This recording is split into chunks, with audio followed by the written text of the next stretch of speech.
নমস্কার সবাইকে।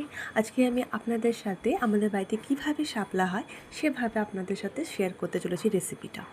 দেখুন, শাপলাটাকে আমরা কেটে ধুয়ে নুন মাখিয়ে রেখেছিলাম। এবারে কড়াইতে তেল দিয়ে দিলাম। তেল দিয়ে একটু গরম হওয়ার ওয়েট করছিলাম। ওয়েট হালকা গরম হলে যেরকম হয় এবারে লঙ্কা কেটে রাখলাম। এবারে পরিমাণ বুঝে আপনারা কেমন ঝাল খান না খান। তারপরে কালো জিরে দিয়ে লঙ্কাটা দিয়ে দিলাম, পেঁয়াজ দিলাম, পেঁয়াজ কুচিগুলোকে।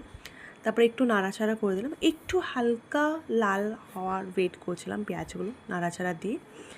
তারপর লাস্টে যে আমাদের গোটা লঙ্কাগুলো ছিল সেই গোটা লঙ্কাগুলো আমরা দিয়ে দেবো ওখানে। দেখুন, গোটা লঙ্কাগুলো দিয়ে দিচ্ছি, আপনারা যেরকম যেভাবে ঝাল খান সেভাবে। তারপরে হলুদ দিয়ে দিলাম, নুন দেবো না, কেন কি আমরা নুনটাকে মাখিয়ে রেখেছিলাম যেখানে শাপলার সাথে। তো এবারে দেখুন অল্প অল্প করে শাপলা দিয়ে নাড়াচাড়া করছিলাম। আর ঢেকে রাখবো না, ঢেকে রাখলে অনেক সময় কী হয় জল বেরিয়ে যায়, তো যে কারণ কি টেস্টটা ভালো অতটা হয় না, আবার অনেক সময় হয়ও না। দেখুন শাপলাটা রেডি হয়ে গেছে, এরকম নাড়াচাড়া দিয়ে খোলায় রাখবো না ঢেকে। তো এবারে এরকম রেডি হয়ে গেছে, দেখুন কেমন লাগছে। আপনারা কিভাবে করেন রেসিপিটা কিন্তু চাইলে শেয়ার করতে পারেন আমার সাথে, কারণ কমেন্ট বক্সে। দেখুন রেডি হয়ে গেছে শাপলাটা। ধন্যবাদ।